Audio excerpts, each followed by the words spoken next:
Hello everyone, this is Shobik and now we are going to start EVS chapter number 8, a treat for mosquitoes. Mosquitoes मतलब मच्छर। मच्छर हर season में मिलते हैं, हर जगह मिलते हैं और जब ये काटते हैं तो हमें काफ़ी दर्द होता है। एट द सेम टाइम मच्छरों के काटने से कुछ डिजीजेस भी हो सकती हैं, जैसे मलेरिया हो गया, डेंगू, चिकनगुनिया। इन डिजीजेस से बचा कैसे जाए, यानी कि मच्छरों से बचा कैसे जाए, ये हम इस चैप्टर में देखने वाले हैं। Eight the same time in diseases का लगभग इलाज क्या होता है वो भी हम इस चैप्टर में देखेंगे। साथ ही इस चैप्टर में हम और एक डिजीज की भी बात करेंगे जिसका नाम है अनीमिया। तो चलिए शुरू करते हैं इस चैप्टर को पेज नंबर 67 से। तो यहाँ पे चार दोस्त आपस में बात कर रहे हैं, जसरिकत, रजत, नैन्सी और आरती। Rajat is back at school today. He had been absent for many days. How are you now? Asked Aarti. I'm all right, replied Rajat softly. तो आरती ने रजत से पूछा, तुम कैसे हो, क्योंकि रजत बहुत दिनों बाद स्कूल आया था। तो रजत ने बोला कि अभी मैं ठीक हूं। जिस पर जसरिकत ने क्या पूछा, देखिए, you must have played a lot while you are at home. तो जस्टिकत को क्या लगा कि रजत छुट्टियों में था, घर पे था, तो ऑब्वियसली बहुत खेला होगा घर पे। जिस पे रजत ने दुखी होते हुए कहा, who wants to play when you have fever? On top of it I had to take bitter medicine, I even had a blood test. तो रजत ने बोला, अगर किसी को बुखार रहे तो वो कैसे खेलेगा, उसके ऊपर मुझे बहुत ही कड़वा मेडिसिन लेना पड़ा, मेरा तो हर दिन ब्लड टेस्ट भी हुआ। तो जिस पे जस्टिकत ने उससे बोला, हाँ, blood test, why? It must have been very painful. Rajat ने बोला, actually when the needle pricked my finger, it felt like an ant bite. They took 2 or 3 drops of blood and sent it for some testing. That's how we came to know that I had malaria.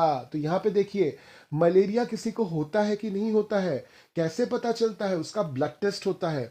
और blood test का procedure क्या होता है वो भी यहाँ पे बताया गया कि नीडल यानी सुई जो है उसको हल्के से प्रिक करते हैं उंगली पे, हल्के से चुभौते हैं उंगली पे, और उंगली से जब खून निकलता है तो 2 या 3 ड्रॉप खून उसको एक जगह पे ले लेते हैं, एक स्लाइड में ले लेते हैं बेसिकली। इस खून को भेज दिया जाता है टेस्टिंग के लिए और वहां से पता चलता है कि आपके खून में मलेरिया का जो जर्म है वो है कि नहीं। अब नैन्सी बोली, but you get malaria when mosquito bytes you. तो मस्क्यूटो बाइट करने पे ही तो मलेरिया होता है। रजत ने बोला, yes, but we find out by the blood test.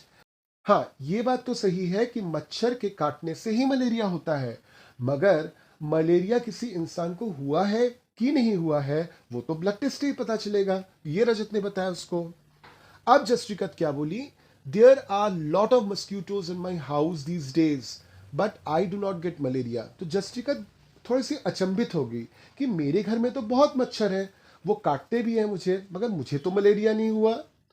तब उस पे नैन्सी ने क्या बोला, who says that every mosquito bite causes malaria? Malaria spreads only by the disease carrying mosquitoes. Exactly, आपको भी मच्छर काटते होंगे, आपको इतने सालों में बहुत सारे मच्छरों ने काटा होगा, मगर आपको क्या मलेरिया हुआ है? और अगर आपका आंसर यस है, इसका मतलब है कि आपको उस मच्छर ने काटा है जिसके अंदर मलेरिया का जर्म था। अब आरती क्या बोली, all mosquitoes look same to me. Rajat बोला, there must be some difference. तो आरती बोली कि मुझे तो हर मच्छर एक ही जैसे दिखते हैं, कोई अंतर तो दिखता नहीं है। रजत बोला, नहीं नहीं, ऐसा नहीं है, उनमें थोड़ा सा फर्क है जरूर। चले आते हैं पेज नंबर 68 पर। अब नैन्सी बोली, did they take the blood from the place where the mosquito has bitten you? तो नैन्सी थोड़ी अचंभित थी। उसने सोचा कि अच्छा मुझे बताओ तो रजत, जो खून निकाला गया, खून क्या वहां से निकाला गया कि जहां पे मच्छर ने काटा था? अब सोचिए, मच्छर आपको कहीं पे भी काट सकता है, तो एग्जैक्ट हमको थोड़ा ही ना याद रहेगा कि एग्जैक्टली मच्छर ने कहां पे काटा है। तो रजत क्या बोला, देखिए, of course not, how do I know when and where the mosquito bit me? अरे नहीं नहीं, मुझे क्या थोड़ा ही पता रहेगा कि कब और किस जगह पे मस्क्यूटो ने मुझे काटा है? नैन्सी बोली, but how do they find that you had malaria in your blood test? Do you think they could see something in the blood? तो नैन्सी बोली ठीक है चलो मान लिया तुमको याद नहीं है कब मच्छर ने काटा, कहाँ पे काटा, मगर तुम्हारे ब्लड टेस्ट से पता कैसे चला, उनको क्या दिखता है मलेरिया उस ब्लड टेस्ट में? तो जैसे हमने अभी बोला, ब्लड टेस्ट जब होता है तो ब्लड को किसी केमिकल के साथ मिलाते हैं और उसको हम माइक्रोस्कोप के अंदर देखते हैं, माइक्रोस्कोप के नीचे देखते हैं। तो जब हम माइक्रोस्कोप के नीचे देखते हैं उस ब्लड को, तो मलेरिया अगर आपके खून में हुआ तो मलेरिया का जो जर्म है तो वो क्लियरली दिख जाता है और इस बात की कंफर्मेशन हो जाती है कि आपको मलेरिया हुआ है। तो अब चले आते हैं पेज नंबर 68 के फाइंड आउट सेक्शन में। Do you know anyone who had malaria? क्या आपको पता है किसी का नाम जिसको मलेरिया हुआ था? थोड़ा सा आसपास देखिए जरा। How did they find out that they had malaria? Malaria जिसको भी होगा उसको कंफर्मेशन ब्लड टेस्ट से ही मिलेगी। तो अगर आपको पता है कि किसी को मलेरिया हुआ था, उससे पूछिए आपका ब्लड टेस्ट हुआ था और होने के बाद ही आपको पता चला ना कि आपको मलेरिया हुआ था। What problems did they have on having malaria? अब देखिए मलेरिया या कोई भी डिजीज जब हमको होता है तो उसके साथ साथ हमारे शरीर में, हमारे हाव भाव में, हमारे पूरे एक्टिविटीज में चेंज आ जाता है और इन चेंजेस को हम लोग बोलते हैं symptom. So symptoms are changes that are caused in your body, in your behavior when you have a disease. तो मलेरिया के भी सिम्टम्स हैं, जैसे हाई बुखार आता है, बहुत तेज बुखार आएगा, मगर ये बुखार ज्यादा देर तक रुकता नहीं है, उतर जाता है बहुत जल्दी। शिवरिंग, आपको जब बुखार आएगा तो आप कांपना शुरू करोगे, तो देयर इज अ शिवरिंग। आपके खाने का जो स्वाद है, मुंह में जो स्वाद है वो चला जाता है, आपको कोई भी खाना पसंद नहीं होता है। इट इज वोमिटिंग, आपको उल्टियां आना शुरू हो जाती हैं। So these are the typical symptoms of malaria. What other diseases can be caused by mosquito bites? तो mosquito bites से दो बहुत बड़े डिजीजेस हैं मलेरिया के अलावा, एक तो है डेंगू और दूसरा है chikungunya. In which season is malaria more common?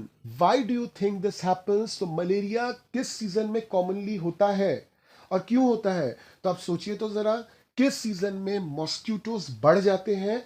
तो मॉस्क्यूटोज बेसिकली बढ़ते हैं रेनी सीजन में।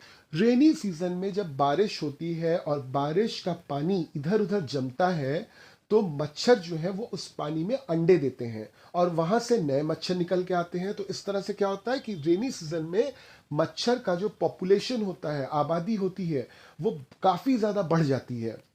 अब जितने भी मच्छर हमारे आसपास हैं वो सभी मलेरिया नहीं करते, उन सभियों के वजह से मलेरिया नहीं होता। एक मॉस्क्यूटो है जिसका नाम है एनोफिलिस। उस मॉस्क्यूटो की जो मादा है यानी कि फीमेल है, यानी कि फीमेल एनोफिलिस जो मॉस्क्यूटो है, उस मॉस्क्यूटो के काटने से ही मलेरिया होता है। और चूंकि रेनी सीजन में मॉस्क्यूटो ज्यादा होते हैं, इसलिए रेनी सीजन में मलेरिया भी ज्यादा फैलता है। What do you do in your house to protect yourself from mosquitoes? Also find out from your friends about what they do. तो मच्छर हमें सबसे ज्यादा कब काटते हैं? मच्छर हमें सबसे ज्यादा काटते हैं रात को सोते वक्त। क्यों? दो रीजंस हैं। फर्स्ट रीजन ये है कि रात को सोते वक्त आप अंधेरा करते हो। अंधेरा जब हो जाता है तो आपको नहीं दिखता कि मच्छर आपके पास आ रहा है, यानी कि आप मच्छर से बच नहीं सकते, नंबर वन। नंबर टू है, रात को सोते वक्त आप हिलते डुलते कम हो।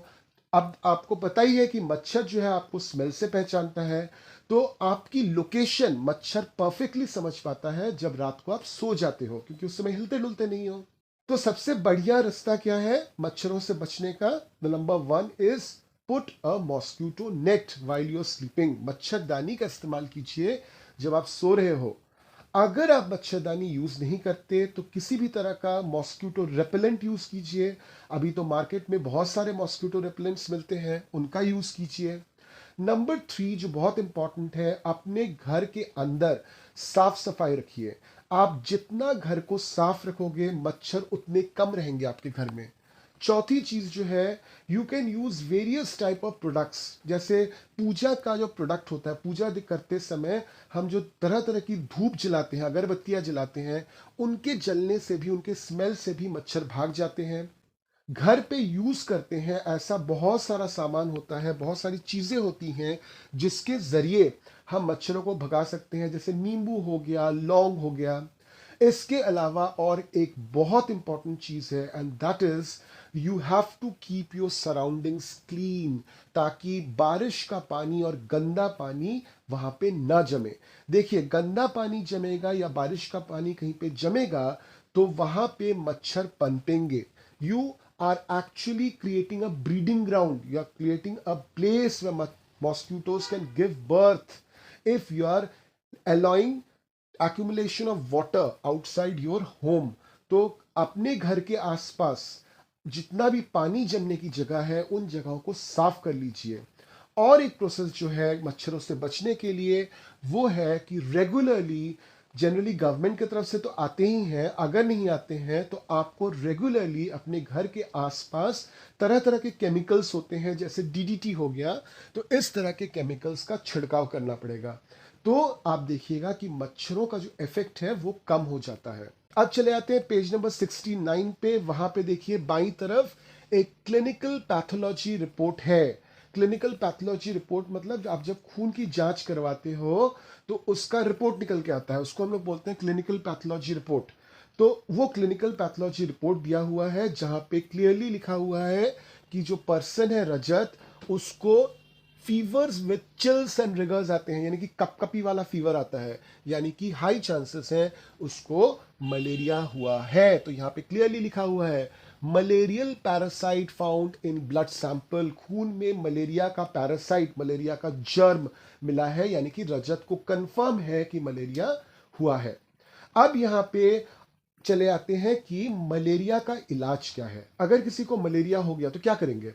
ऑब्वियसली पहले तो ब्लड टेस्ट करवाएंगे, वहां से कंफर्म हो जाएगा कि मलेरिया हुआ है। अब डॉक्टर क्या करेगा कि doctor will give you a medicine.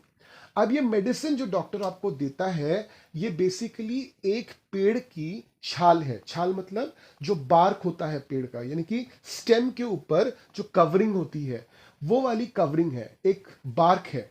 इस पेड़ का नाम है चिंकोना। तो चिंकोना का बार्क जो है, पहले के ज़माने में क्या होता था कि इसको उबालते थे, उबालने के बाद इसका पानी छान लेते थे और वो पिला दिया जाता था कि जिसको मलेरिया होता था। अभी हम लोग क्या करते हैं कि उतना टाइम तो किसी के पास है नहीं, तो अभी हम लोगों को डायरेक्टली मलेरिया की दवाई दी जाती है, टैबलेट्स दिए जाते हैं जिनके अंदर भी ये चिंकोना होता है। तो फिर डॉक्टर की प्रिस्क्राइब की हुई मेडिसिन हमको लेनी पड़ेगी, अच्छा खाना खाना पड़ेगा, बॉडी को प्रॉपर रेस्ट देना पड़ेगा। अगर ये सब चीजें हमने की तो हम बहुत जल्दी मलेरिया से रिकवर कर जाएंगे। अब चले आते हैं उसी पेज पर, और एक डिजीज का नाम दिया हुआ है, उसके बारे में बताया हुआ है, जिसका नाम है एनीमिया। फिर से हम देख रहे हैं कि दोस्त जो है अपने आप में बातें कर रहे हैं। तो सबसे पहले आरती क्या बोली देखिए, you know I also had to get a blood test done but they took a syringe full of blood, the blood test showed that I had anaemia. अब देखिए आरती का भी ब्लड टेस्ट हुआ। रजत के केस में क्या हुआ था कि उंगली में सुई चुभोई गई थी, 2 या 3 ड्रॉप खून निकाला गया था उसके टेस्ट के लिए। आरती के केस में ऐसा नहीं हुआ। आरती को जो खून देना पड़ा उसका एक सिरिंज माने पूरा सुई भर के खून निकाला गया उसके शरीर से टेस्टिंग के लिए। और टेस्टिंग के बाद क्या कंफर्मेशन आई कि उसको एक डिजीज हुआ है जिसका नाम है एनीमिया। अब रजत पूछा व्हाट इज दैट, एनीमिया क्या है? आरती बोली the doctor said that there is less hemoglobin or iron in blood. The doctor gave some medicines to give me strength. He also said that I should eat jaggery, amla and more green leafy vegetables because these have iron. तो anaemia एक deficiency disease है जो iron की deficiency से होती है। Deficiency मतलब कमी। देखिए हम जो खाना खाते हैं उस खाने में तरह तरह के केमिकल्स होते हैं।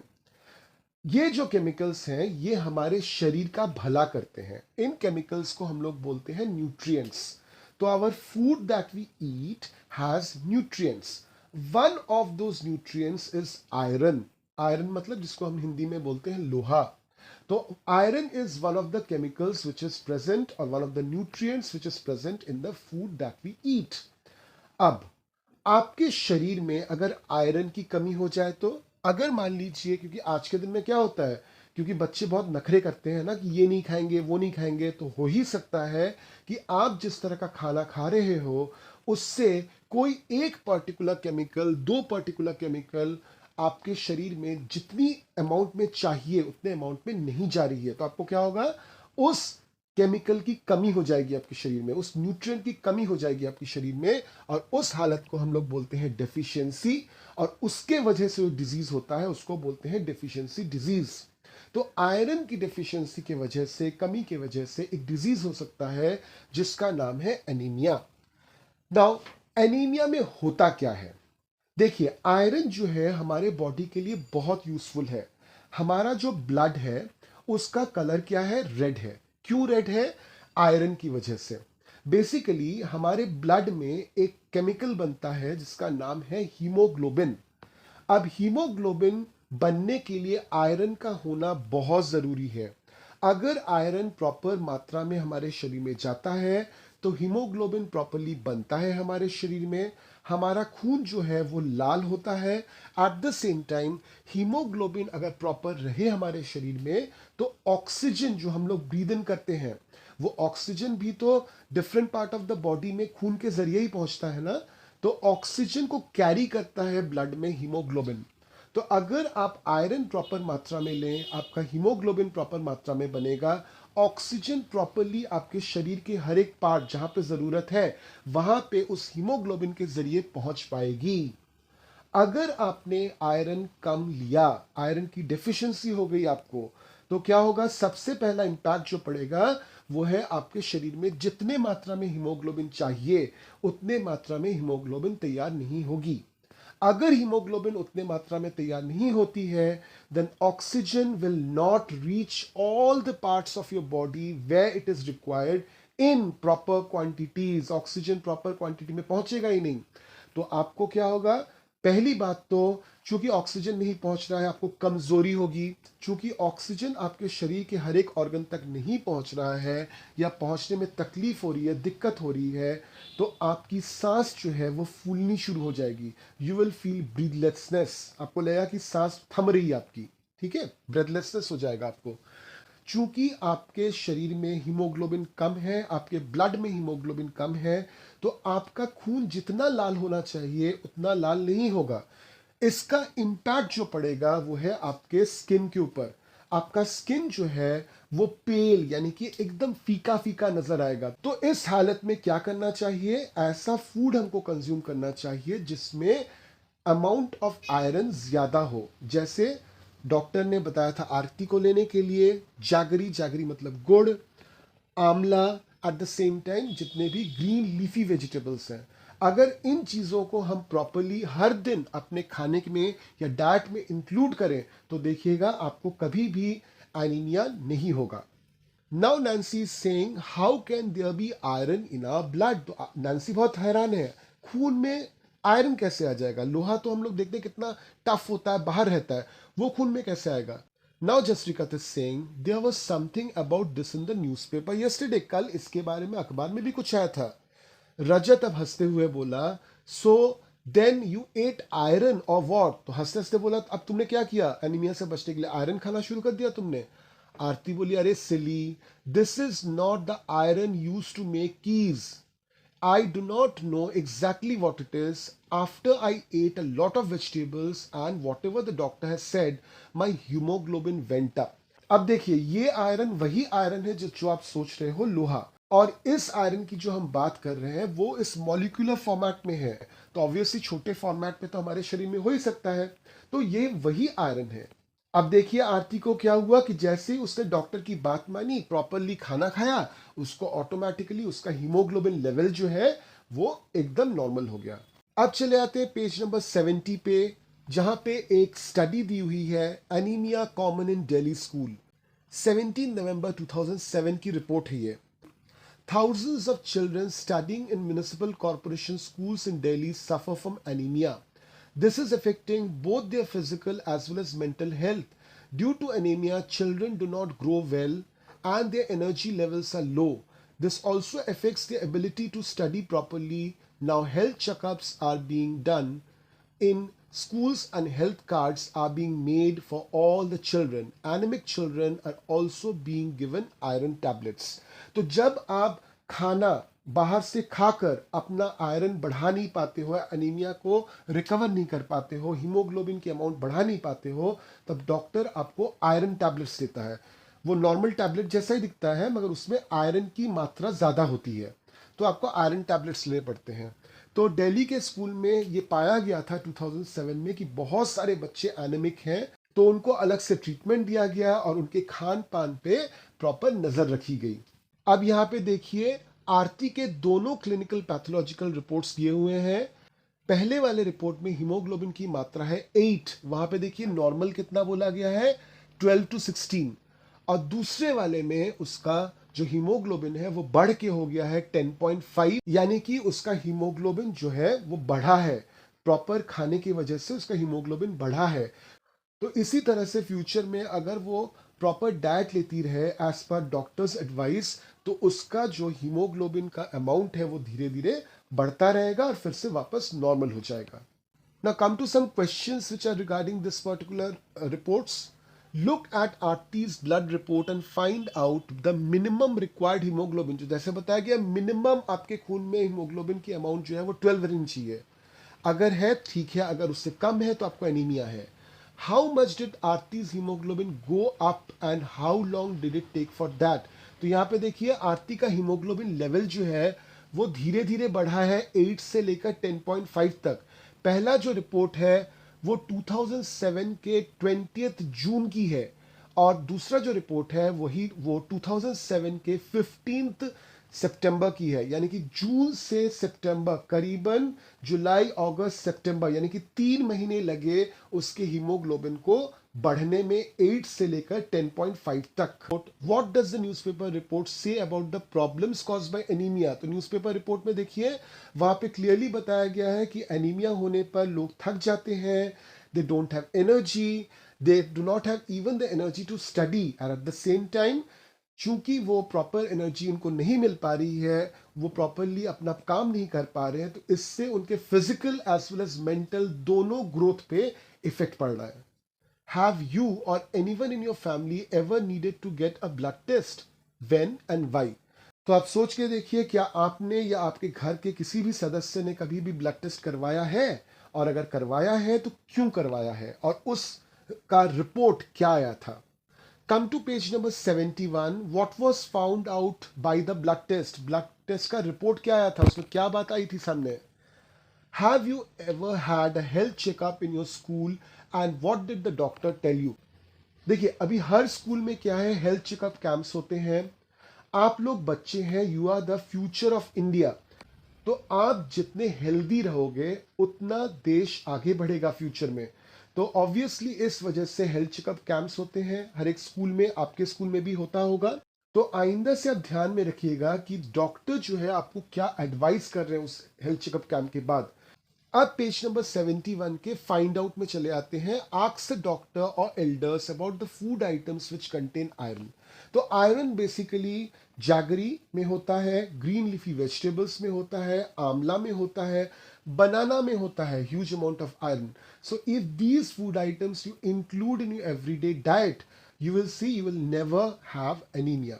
अब एक पोस्टर देखिए, are you inviting mosquitoes beware, they spread malaria, dengue, chikungunya. और यहाँ पे देखिए वो स्टेप्स दिए हुए हैं जिनको हमने कुछ देर पहले बोला था कि how to get rid of mosquitoes. Do not let water collect around your home, fill up the pits, keep the water pots, coolers and tanks clean, they should be dried every week. जब वो dry रहेंगे तो मच्छर नहीं पनपेंगे वहां पे।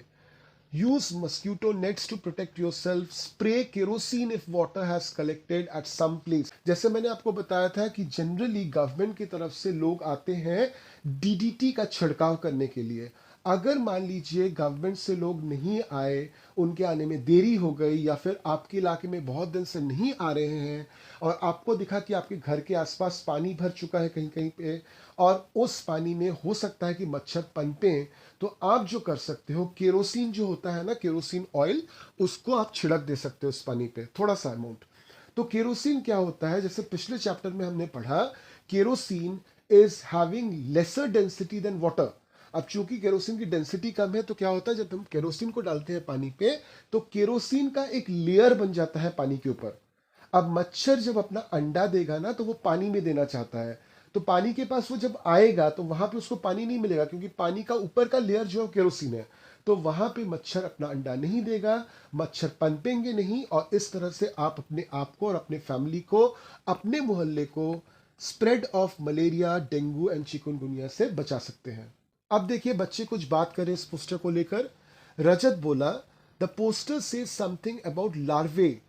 What are those larvae? Basically क्या होता है? लार्वे बेसिकली होता है जो मच्छर अपना अंडा देती है, और जब अंडा फूटता है तो उसके अंदर से छोटे छोटे कीड़े ऐसे निकलते हैं। यही कीड़े बड़े होकर मच्छर हो जाते हैं जब उनके पंख निकल के आते हैं, तो इनको हम बोलते हैं larvae. Nancy, they are baby mosquitoes but they do not look like mosquitoes at all, क्योंकि उनके पंख अभी तक नहीं निकले हैं। चले आते हैं पेज 72 पे। आरती बोली, where did you see them? Nancy बोली, there was an old pot lying behind our house. It was full of water for some days. When I looked there, I saw some tiny thread-like grey things swimming. I was surprised when Mummy told me that these had come out of the eggs which mosquitoes lay in water. They are called larvae. I also heard something about this on the radio. तो obviously हमने अभी आपको explain किया कि लावे क्या होता है, कहाँ से आता है। रजत क्या बोला? What did you do? क्या किया तुमने? नैन्सी बोली, पापा immediately threw away the water, he cleaned and dried the pot and kept it upside down so that no water would collect. तो यही आपको भी करना चाहिए। अगर कोई खुला पॉट, कोई खुला घड़ा या कोई भी खुला ऐसा सामान आपको दिख जाए कि जहाँ पे पानी भरा हुआ है, स्पेशली उस पानी में अगर आपको लार्वा दिख जाए, तो इमीडिएटली उस पानी को फेंक दीजिए, उस कंटेनर को सुखा लीजिए और उसको उल्टा करके रख दीजिए ताकि दोबारा उसमें पानी न जमे। ऐसा करने से हम मॉस्क्यूटोज को पनपने से बचा सकते हैं और अपने आप को इन डिजीजेस से भी बचा सकते हैं। जसविकत क्या बोली? Shajla aunty told me that even flies spread diseases, specially stomach problems. Rajat बोला, but flies don't bite, then how do they spread diseases? तो यहाँ पे जसविकत बोली, सिर्फ मच्छर से प्रॉब्लम नहीं है, प्रॉब्लम तो और एक चीज से भी है, वो है मक्खी, फ्लाइज। फ्लाइज की वजह से बहुत सारी डिजीजेस होती हैं, स्पेशली स्टमक प्रॉब्लम्स। और इस वजह से हमें कभी भी घर पे जो पका हुआ खाना है उसको ओपन या खुला हुआ नहीं छोड़ना चाहिए। हर समय उसको ढक के रखो। एट द सेम टाइम पानी हर समय ढक के रखना चाहिए, यानी कि जो भी चीज़ें खाने पीने की हैं उन्हें हमें ढक के रखनी चाहिए ताकि उन पे मक्खियाँ ना बैठे। मक्खियों में क्या होता है कि उनके जो विंग्स होते हैं, पैर होते हैं, वहाँ पे गंदगी लग जाती है, क्योंकि मक्खियाँ तो इधर उधर बैठती रहती हैं, गंदगी में भी बैठती हैं। वहाँ से उड़कर अगर आपके खाने पीने के सामान में बैठ जाए तो उनके पैरों में जो गंदगी लगी है वो आपके खाने में गिर जाएगा। तो उस खाने को अगर आप कंज्यूम करते हैं तो क्या होगा, आपका ऑब्वियसली स्टमक जो है अपसेट हो जाएगा। तो मक्खियों से बचने के लिए सबसे बेस्ट वे है अपना जो खाना है वो हमेशा कवर करके रखिए, नंबर 1। नंबर 2 है अपना घर एकदम साफ सुथरा रखिए। आपके घर के आसपास जो सराउंडिंग्स जो है उसको साफ सुथरा रखिए ताकि मक्खियाँ कम हो। और किसी भी खाने में अगर आपको दिखता है कि मक्खियाँ भिनभिना रही हैं, बहुत समय होता है ना कि हम दुकानों में जाते हैं to buy some food items और वहाँ पे हम देखते हैं खाने के ऊपर मक्खियाँ हैं, तो ऐसा खाना खाने से परहेज करना चाहिए। अब चले आते हैं find out and tell section में, पेज 72 के। Have you seen any poster like this put up anywhere? Who do you think puts up such posters और gives ads in the newspapers? What are some of the important points given in the poster? Why do you think pictures of tank, cooler, pits are shown in the poster? तो ये जो poster हमने पिछले page में देखा था, इस तरह के पोस्टर्स जनरली कौन पुटअप करता है? जनरली ये पोस्टर्स जो पुटअप होते हैं ये गवर्नमेंट की तरफ से होते हैं। गवर्नमेंट का एक डिपार्टमेंट होता है, हेल्थ डिपार्टमेंट, वहाँ से ये पोस्टर्स पुटअप कर दिए जाते हैं ताकि लोगों की अवेयरनेस हो पाए, लोग जागरूक हो पाए, लोग जान पाए।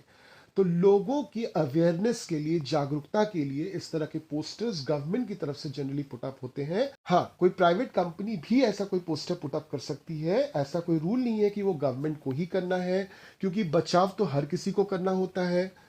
इन पोस्टर्स में जनरली ड्राइंग्स दी जाती हैं, ड्राइंग्स के जरिए पूरा का पूरा इंफॉर्मेशन जो है वो कन्वे किया जाता है ताकि जो लोग पढ़ नहीं पाते हैं, या जो लोग इस पोस्टर की लैंग्वेज, क्योंकि सपोज जो पोस्टर बना है वो इंग्लिश में बना है, अगर किसी इंसान को इंग्लिश नहीं पढ़नी आती, हिंदी पढ़नी आती है, तो पोस्टर तो इंग्लिश में बना है, तो उसको समझ में नहीं आएगा कि पोस्टर में क्या लिखा हुआ है।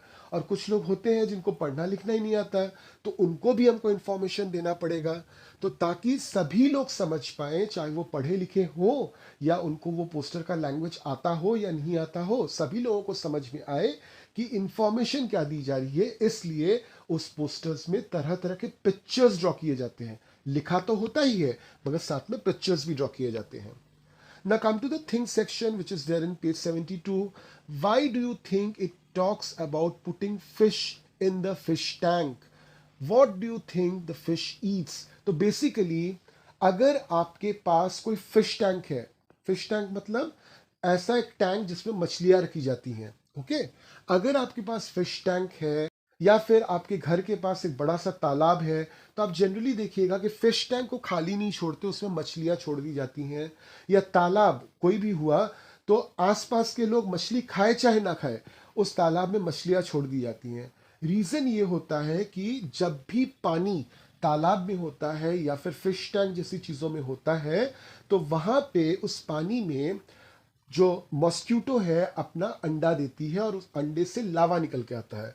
तो ये जो लार्वा होता है, इस लार्वा को फिश जो है खा लेता है। तो अल्टीमेटली होता क्या है कि वो लार्वा बड़ा नहीं हो पाता, मॉस्क्यूटो नहीं बन पाता। तो इसलिए फिश टैंक्स को कभी भी बिना फिश के रखना नहीं चाहिए, या आसपास का अगर कोई पॉन्ड वगैरह है तो वहां पे हमेशा फिश रखना चाहिए।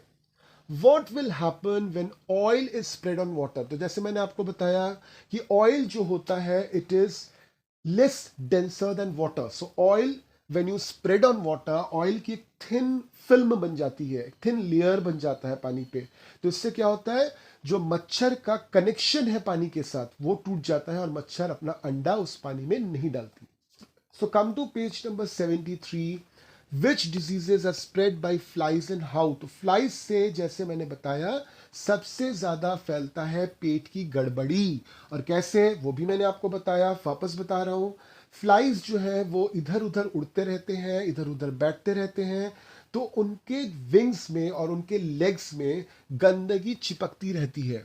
तो जब ये फ्लाई जिसके विंग्स में और जिसके पैरों में गंदगी है आपके खाने पीने के सामान में बैठ जाए, तो वो गंदगी जो है उस खाने पीने के सामान में गिर जाता है। उसको जब आप कंज्यूम करते हो तो आपका स्टमक अपसेट हो जाता है। Now in page number 73 we will do the mosquito check. Divide your class into 2 or 3 groups. Each group will go around to check one area in school and around it. It must carefully note if water has collected anywhere and mark tick where it finds stagnant water. तो अपने class को आप 2-3 groups में divide कर लीजिए, फैल जाइए पूरे स्कूल में। हर एक ग्रुप को ये चेक करना है कि कहीं पे भी पानी जमा है कि नहीं, और नीचे दिए पोर्शंस में आपको टिक करना है। तो कहीं पे पॉट या कोई घड़ा है उसमें पानी जमा है, कूलर में पानी जमा है, कोई टैंक है तो टैंक में पानी जमा है, स्कूल के आसपास जो ग्राउंड होता है वहाँ पे कहीं पे पानी जमा है, स्कूल के बगल में जो नाला है, गटर है, वहाँ पे पानी जमा है कि नहीं, या फिर कहीं और पे पानी जमा है कि नहीं। Since how many days has the water collected there? वहां पे कितने दिनों से पानी जमा है? Who is responsible for keeping this places clean? कौन responsible है इन जगहों को साफ रखने के लिए? Who is supposed to get the gutters and drains repaired? कौन responsible है आसपास के जो drains हैं, नाले हैं, उनको रिपेयर करने के लिए? Can any lava be seen in the collected water? क्या collected water में जहाँ पे पानी जमा हुआ है कहीं पे आपको लावा दिखा? Has it caused any problem in the area? Right. तो उस पानी जमने के वजह से क्या कहीं पे मलेरिया वगैरह, डेंगू वगैरह, चिकनगुनिया वगैरह फैला है? तो उसके बारे में आपको लिखना है। तो बेसिकली आपको करना क्या है, आपको जागरूक होना है। Now we come to make a poster. तो यहाँ पे कुछ पोस्टर्स बनाने के लिए आपको कहे गए हैं। In your group make a poster with a message to keep the cooler, tank, drains and area clean. Put up your poster in and around your school. So create posters which creates awareness about the spread of mosquitoes, about the ways in which mosquitoes take birth. किस तरह से mosquito का birth जो है वो रोका जाए, किस तरह से इन तरह की डिजीजेस जो आसानी से हम टाल सकते हैं कैसे उनको रोका जाए, इनके ऊपर पोस्टर बना के चारों ओर अपने स्कूल में लगाइए। Find out who is responsible for keeping the area around your school clean. Write a letter from your class reporting your findings and suggestions. Find out to whom the letter should be written and to which office it should be sent. तो अगर कहीं आपको लगता है कि आपके school के आसपास या घर के आसपास पानी जमा हुआ है और उसको क्लीन करने की रिस्पॉन्सिबिलिटी किसी एक इंस्टीट्यूशन या किसी एक ऑर्गेनाइजेशन की है या गवर्नमेंट की किसी बॉडी की है, तो उसको लेटर लिखिए और बताइए आपके आसपास का माहौल कैसा है और उनको रिक्वेस्ट कीजिए कि आके वो वहां पे साफ कर दें। Come to page number 74, there is a survey. Some children did this survey, here are some of their report. Survey मतलब खोजबीन करना और उसमें हम रिपोर्ट जमा करते हैं। तो दो ग्रुप्स ने सर्वे किया। जैसे पहले ग्रुप ने क्या किया, we found something green around the taps of our school which is called algae. Due to algae, which is a kind of plant, it had also become slippery there. The algae spreads a lot during the rainy season.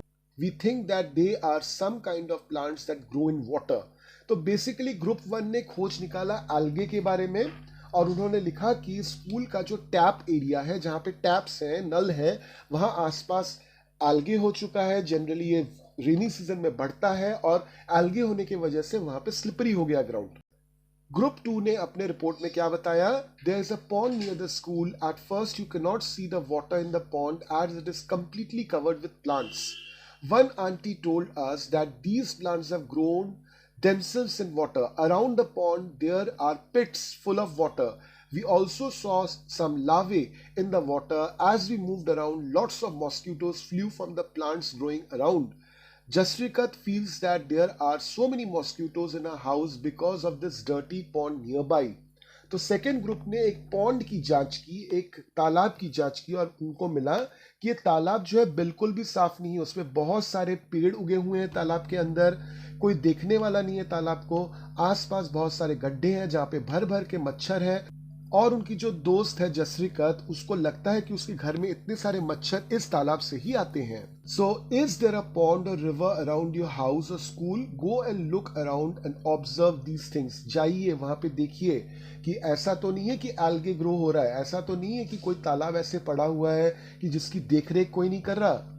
Can you see the algae in and around water? तो algae आपको बहुत आसानी से समझ में आ जाएगा। हरे रंग का होता है, एकदम मैट जैसा बिछा होता है। ये जनरली रेनी सीजन में बहुत ज्यादा ये फैलता है।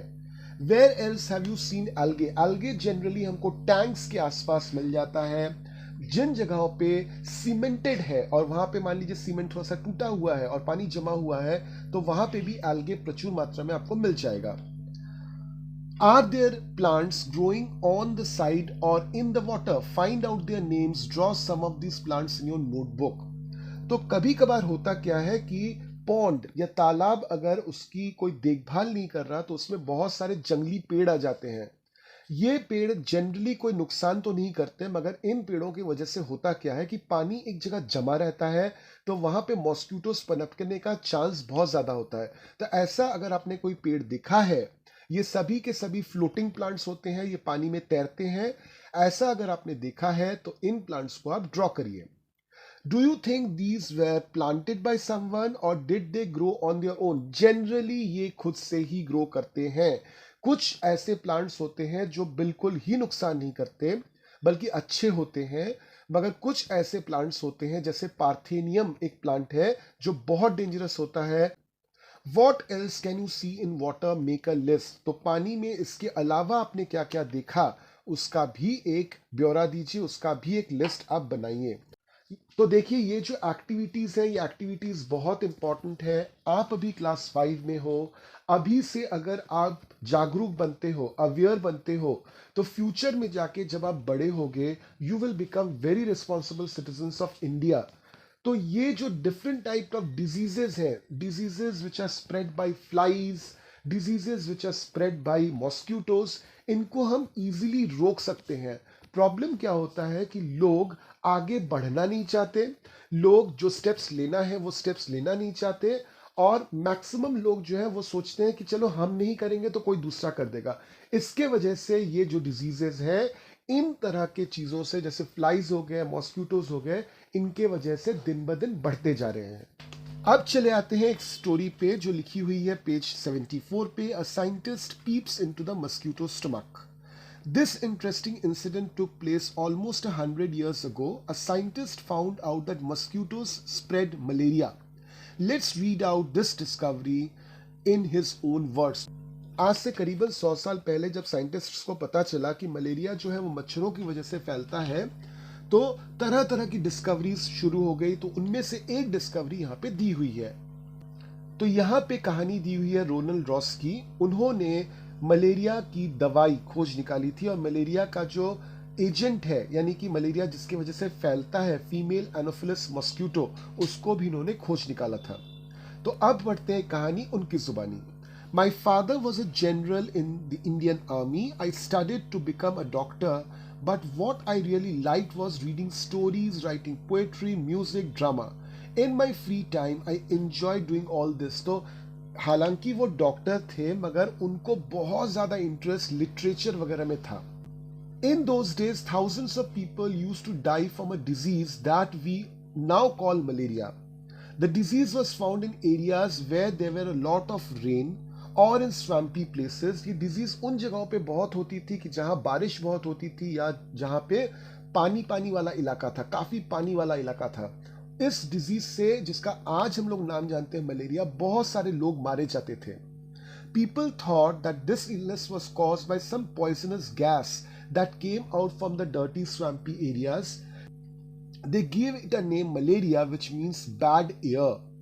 One doctor had seen tiny germs in the blood of one of the patients when he observed it under a microscope, but he could not understand how these got into the patient's blood. तो लोगों को लगता था कि जो पानी वाला area है वहां से कोई पॉइजनस गैस निकलती होगी जिसके वजह से ये डिजीज होता है। तो उन्होंने डर के मारे इस पर्टिकुलर डिजीज को नाम दे दिया मलेरिया। मलेरिया का बेसिक मीनिंग होता है बैड एयर। अब एक डॉक्टर ने जब एक पेशेंट की खून की जांच की तो अंडर द माइक्रोस्कोप उनको उस खून में कुछ छोटे छोटे जर्म्स भी दिखे, मगर वो इस बात से परेशान था कि जर्म्स उस पेशेंट के ब्लड तक पहुंचे कैसे। My professor had some ideas about this. I think that these may be carried by some kind of mosquito. As a student, I spent all my time chasing mosquitoes to catch and observe them. We used to carry empty bottles and chase mosquitoes after mosquito. Then we would put the mosquitoes into a mosquito net in which there were patients of malaria. The mosquitoes would have a feast biting this patient. The patients were paid 1 आना for allowing one mosquito to bite them. तो Ronald Ross करते क्या थे, उनके professor ने उनको बताया था कि शायद ये जो जर्म है ये मॉस्किटो के काटने से फैलता है। तो रोनाल्ड रॉस और उनके जितने भी सहपाठी थे, जितने भी फ्रेंड्स थे, सब मच्छर पकड़ते थे। उनको मच्छर की स्टडी करनी थी तो वो मच्छर पकड़ते रहते थे और करते क्या थे, जार में भर भर के मच्छर ले आके मच्छरदानी में डाल देते थे जहां पे एक मलेरिया का पेशेंट सोया होता था। और ये पेशेंट भी बहुत चालाक थे, हर एक मच्छर के काटने का वो 1 आना लेते थे। आना उस समय का पैसा है। I will always remember those days at the hospital in Sikandrabad, how we used to cut open the mosquito stomach and peep into it. I would spend hours and hours bent over the microscope. By night, my neck would be stiff and my eyes could not see clearly. It used to be very hot and we dared not fan ourselves as all the mosquitoes would fly off in the breeze. Once I also fell ill with malaria. तो Ronald Ross को वो दिन याद है जब उन्होंने सिकंदराबाद में बिताए थे एक हॉस्पिटल में। सुबह से शाम तक रात दिन मेहनत करके वो मस्क्यूटोज को काटते थे, उनके पेट में झांकते थे, माइक्रोस्कोप के अंदर देखते थे। वो सारा दिन इतना व्यस्त रहते थे माइक्रोस्कोप को लेकर कि रात को उनके गर्दन में दर्द होता था और उनको ठीक से दिखता भी नहीं था। बहुत गर्मी लगती थी मगर वो पंखा नहीं कर पाते थे। क्यों? क्योंकि पंखे की हवा से तो मस्क्यूटोज भाग जाएंगे। तो एक समय ऐसा भी आया कि उनको खुद को मलेरिया हो गया। I spent months like this with the microscope but could not find anything. One day we caught a few mosquitoes that looked different. They were brownish with spotted wings. When I looked into the stomach of one of the female mosquitoes, I saw something black there. I looked closer. I saw that these tiny germs looked just like the ones that were found in the blood of the malaria patients. At last, we had the proof. Mosquitoes did spread malaria. आखिरकार वो बहुत खोजते रहे मगर कुछ नहीं मिल रहा था। एक दिन उनको कुछ मस्क्यूटोज दिखे जो थोड़े से ब्राउन कलर के थे और उनके जो विंग्स थे उसमें कुछ छोटा छोटा स्पॉट बना हुआ था। जब इस मस्क्यूटो के फीमेल को उन्होंने माइक्रोस्कोप के अंदर देखा तो उनको अब वही वाला जर्म वहां पे नजर आया जो मलेरिया पेशेंट्स के खून में नजर आता था। In December 1902, Ronald Ross got the highest award for his discovery, the Nobel Prize for Medicine. In 1905, even as he lay dying, Ross' last words were, I will find something new. तो basically दिसंबर 1902 में उनको Nobel prize मिला for medicine for his discovery on malaria. और उनकी जब मृत्यु हुई 1905 में तब भी वो बहुत जोश में थे और वो बता रहे थे कि मैं नया कुछ खोज निकालूंगा। तो इसके साथ हम चैप्टर नंबर 8 खत्म करेंगे। इस चैप्टर में हमने क्या देखा उसका जल्दी से एक रिकैप कर लेते हैं। तो सबसे पहले हमने पढ़ा एक डिजीज के बारे में, दैट इज मलेरिया। उसके बाद हमने पढ़ा एनीमिया के बारे में। उसके बाद हमने पढ़ा कि किस तरह से मलेरिया फैलता है, what is the cure for malaria, और किस तरह से हमें मस्क्यूटो से बचना चाहिए। साथ में जब हम एनीमिया पढ़ रहे थे तो वहां पे भी हमने देखा कि एनीमिया के सिम्टम्स क्या होते हैं।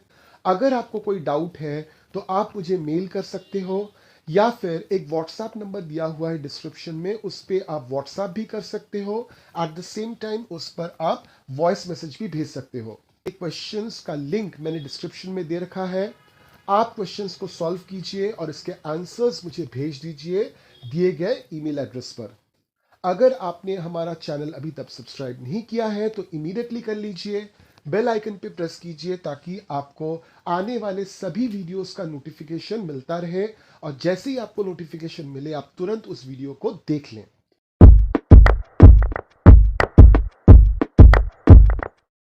हमारा अगला चैप्टर होगा चैप्टर नंबर 9 जिसका नाम है अप यू गो।